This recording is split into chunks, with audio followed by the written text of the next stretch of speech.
Setiap orang yang marah pada saudaranya harus dihukum. Wah, jadi jangan marah. Apa betul kita nggak boleh marah? Kalau misalnya kita sebagai orang tua punya anak yang sedemikian tidak mengikuti firman Tuhan, anak menjadi pelaku kejahatan, masa juga nggak boleh marah? Apakah ini memang sikap yang benar yang boleh ditiru oleh orang lain? Kalau orang lain bisa meniru kita dalam rangka menegakkan kebenaran, keadilan, cara mendidik parenting yang sehat, ya berarti marah kita baik. Ya kita boleh marah, tapi jangan main hakim sendiri. Jangan kalau kita menangkap orang jahat, kita tahu ada orang yang melakukan sesuatu yang tidak benar, yang memang sebuah bentuk pelanggaran pidana, ya jangan dihakimi sendiri. Jangan orangnya kita tangkap, kita pukulin sendiri, jangan. Berikan ku hati seperti hatimu yang penuh dengan belas kasihan. Berikan ku mata seperti matamu memandang tuaian di sekelilingku. Berikan ku tanganmu untuk melakukan tugasmu. Berikan ku kakimu melangkah dalam rencanamu. Berikan ku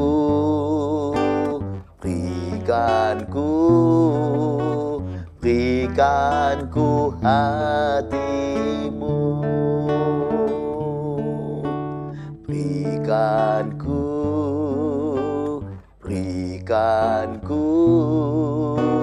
Berikan ku hatimu. Sahabat Morning Christ yang dikasihi Tuhan, sudahkah hari ini kita memberikan hati kita, hidup kita kepada Tuhan?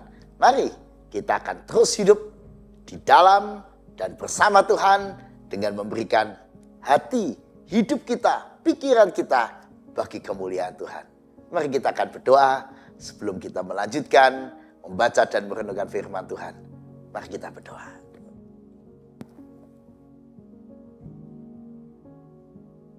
Ya Tuhan, kami bersyukur karena di pagi ini kami boleh disemangati untuk selalu memberikan hati kami kepada Tuhan.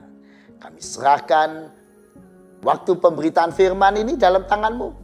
Biarlah berkat Tuhan memenuhi hati pikiran kami dengan firman-Mu, sehingga kami bisa melanjutkan kehidupan dengan lebih dan lebih lagi indah dan menikmati hidup di dalam dan bersama Tuhan. Amin. Sahabat Morning Grace yang dikasihi Tuhan, apa kabarnya? Hari ini kita hendak bicara tentang marah. Bicara soal marah, apakah saudara-saudara sekalian termasuk tipe orang yang tidak suka marah, atau suka marah, atau bahkan marah itu menjadi karakter, sehingga selalu kita biasa marah-marah? Yang mana kita? Mungkin kita termasuk orang yang mengatakan, Pak, saya tidak mau marah dan saya takut marah. Karena katanya Matius 5 ayat 22 tidak boleh marah. Setiap orang yang marah pada saudaranya harus dihukum. Wah, jadi jangan marah. Apa betul kita nggak boleh marah? Kalau misalnya kita sebagai orang tua punya anak yang sedemikian tidak mengikuti firman Tuhan, anak menjadi pelaku kejahatan, masa juga nggak boleh marah? Jadi marah itu boleh atau tidak? Sahabat Morning Grace, kalau kita melihat satu bacaan Yohanes 2 ayat 13-17, ternyata Tuhan Yesus juga marah. Tapi marah Tuhan Yesus memiliki tujuan dan memiliki latar yang berbeda dengan marah orang yang suka marah-marah. Misalnya sedikit-sedikit tersinggung marah, sedikit ada orang yang berkata kurang menyenangkan hatinya marah, itu lain lagi. Tuhan Yesus kenapa marah? Mari kita lihat ya, Yohanes 2 ayat 13-17. Mari kita baca bersama-sama. Ketika hari raya Paskah orang Yahudi sudah dekat, Yesus berangkat ke Yerusalem. Dalam bait suci didapatinya pedagang-pedagang lembu, kambing domba dan merpati, dan penukar-penukar uang duduk di situ. Ia membuat cambuk dari tali, lalu mengusir mereka semua dari bait suci dengan semua kambing domba dan lembu mereka. Uang penukar-penukar dihamburkannya ke tanah dan meja-meja mereka dibalikkannya. Kepada pedagang-pedagang merpati ia berkata, ambil semuanya ini dari sini. Jangan kamu membuat rumah Bapakku menjadi tempat berjualan. Maka teringatlah murid-muridnya bahwa ada tertulis, cinta untuk rumahmu menghanguskan aku. Nah sahabat manigis yang dikasihi Tuhan, jadi kita melihat bagaimana Tuhan Yesus ternyata marah. Namun Yesus marah dengan satu tujuan yang jelas. Ketika bait Allah atau bait suci, di mana tempat orang bersembayang, khususnya di daerah pelataran, itu adalah tempat di mana orang-orang non-Yahudi bersembayang. Nah di tempat yang harusnya buat orang-orang non-Yahudi bersembayang di pelataran bait Allah itu, justru dipakai untuk berjualan. Jadi para orang yang berjualan itu mengganggu ketenangan atau konsentrasi orang beribadah. Nah itulah yang membuat Yesus marah. Jadi Yesus marah punya tujuan. Dan Yesus marah karena hubungan orang dengan Allah terganggu. Ibadah terganggu. Bandingkan dengan marah kita. Apakah marah kita punya tujuan yang jelas? Kita bandingkan lagi dengan kehidupan Yesus. Ketika Yesus ditangkap, ketika Yesus diadili dengan tidak adil, ketika Yesus difitnah, ketika Tuhan Yesus disakiti, menderita, disiksa, Yesus disalib, bahkan dipaku, Yesus tidak marah. Yesus menerima, dan firman Tuhan mengatakan Tuhan Yesus seperti domba yang keluh dibawa ke pembantaian. Unik bukan? Kenapa Yesus di satu sisi marah di bait Allah, mengusir para penjual, sementara di sisi yang lain yang menyangkut dirinya sendiri, ketika dia disakiti, disalib, dia tidak marah. Karena Yesus tahu kapan waktu yang tepat untuk marah. Marah memang bukan sekedar untuk mengekspresikan emosi atau kemarahan. Marah bukan sekedar untuk melampiaskan isi hati atau amarah, bukan. Tapi marah harus punya tujuan yang tepat dan kapan harus dilakukan. Ketika orang-orang mengganggu orang-orang yang lain untuk beribadah. Ketika para pedagang mengganggu orang-orang beribadah, di situ Yesus marah. Sementara ketika dirinya sendiri dia disakiti, difitnah, dipakukan, bahkan mengalami kesengsaraan yang luar biasa, dia tidak marah. Nah saudara, pertanyaannya adalah apakah saudara dan saya hari ini sudah bisa mengelola kemarahan kita dengan bijak? Apakah kita tipe orang yang marah tanpa alasan yang jelas? Sedikit-sedikit marah, tersinggung sedikit marah, difitnah orang marah. Dalam semua yang menyangkut dirinya, Tuhan Yesus tidak marah. Apakah Anda dan saya berani juga bersikap seperti Yesus? Semua yang menyangkut diri kita, kalau hanya cuma fitnah, kalau cuma dibully orang, kata orang, sikap orang, udahlah. Kita tidak perlu marah. Justru kita doakan orang-orang yang bersikap buruk pada kita supaya dia mengalami perubahan. Tidak perlu membenci, mengampuni. Namun sebaliknya Yesus marah seperti orang tua yang melihat anaknya melakukan kejahatan. Seperti orang tua yang melihat anaknya tidak berperilaku yang benar. Marah dia. Nah, apakah Anda dan saya sebagai orang tua juga bersikap yang bijak kepada anak kita? Ada orang tua yang membiarkan anaknya tidak belajar, ya dibiarkan. Karena dalam hatinya nggak perlu marah. Kalau marah nanti dikira orang tua yang tidak seperti Yesus. Kalau melihat anaknya melakukan hal yang tidak benar, ugal-ugalan, malah tidak marah. Karena pikirnya kalau saya marah nanti malah saya sama dengan orang-orang lain. Atau cara berpikir yang keliru. Bahkan ketika anaknya itu menyontek misalnya, melakukan kejahatan. Atau hal yang buruk, pergaulan yang buruk. Orang tua tidak marah. Menurut saya itu juga sikap yang tidak benar.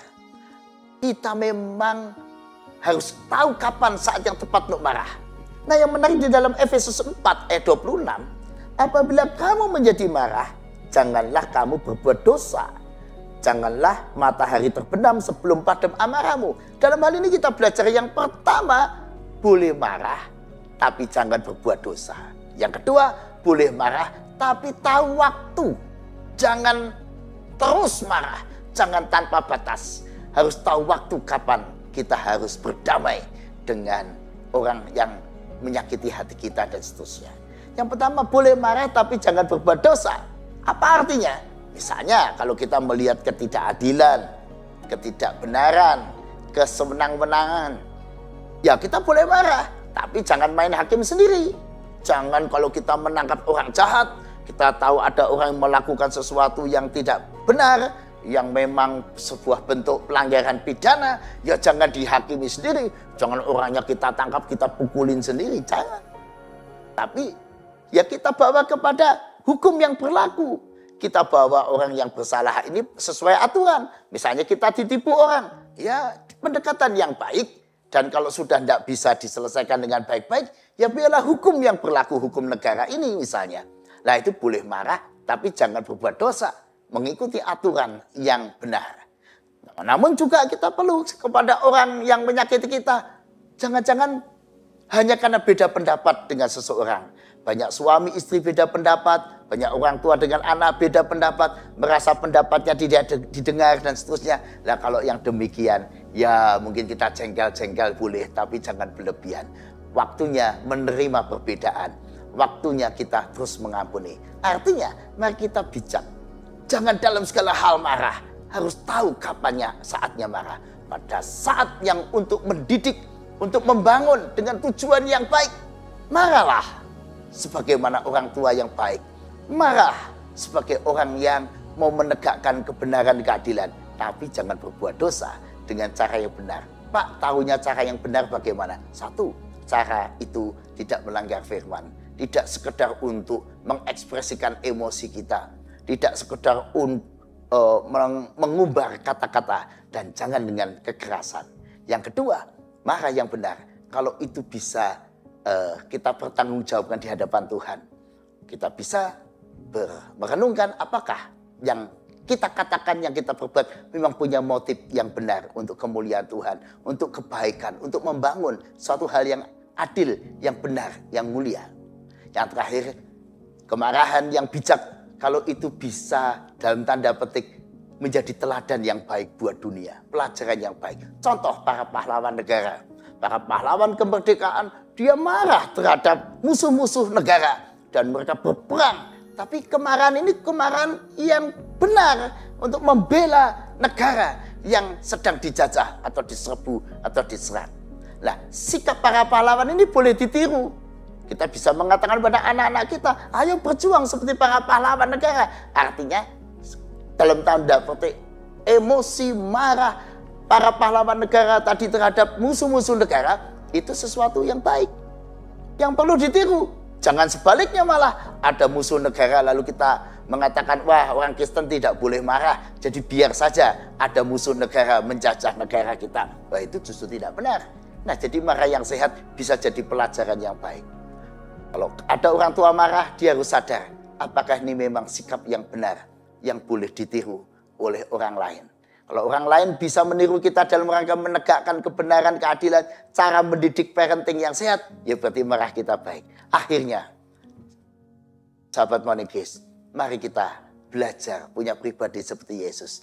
Tahu kapan marah yang tepat dan marah dengan cara yang bijaksana supaya nama Tuhan dipermuliakan. Amin. Mari kita berdoa. Ya Tuhan, kami ingin selalu bisa mengendalikan hati, pikiran, mulut kami, emosi kami, marah kami. Bahkan kami mau bersikap bijak dan tepat supaya melalui hidup kami, pikiran, ucapan kami justru mendidik orang-orang sekeliling kami. Bahkan mendidik diri kami sendiri. Terima kasih kalau Tuhan selalu mengarahkan kami kepada arah yang benar supaya kami selalu melangkah dengan bijaksana. Di dalam nama Yesus kami serahkan hari ini dan selanjutnya dalam tangan-Mu. Supaya kami selalu belajar makin hari, makin bijaksana. Amin. Berikan ku hati seperti hati-Mu yang penuh dengan belas kasihan. Berikan ku mata seperti mata-Mu memandang tuaian di sekelilingku. Berikanku tanganmu untuk melakukan tugasmu. Berikanku kakimu melangkah dalam rencanamu. Berikanku, berikanku, berikanku hatimu. Berikanku, berikanku, berikanku hatimu.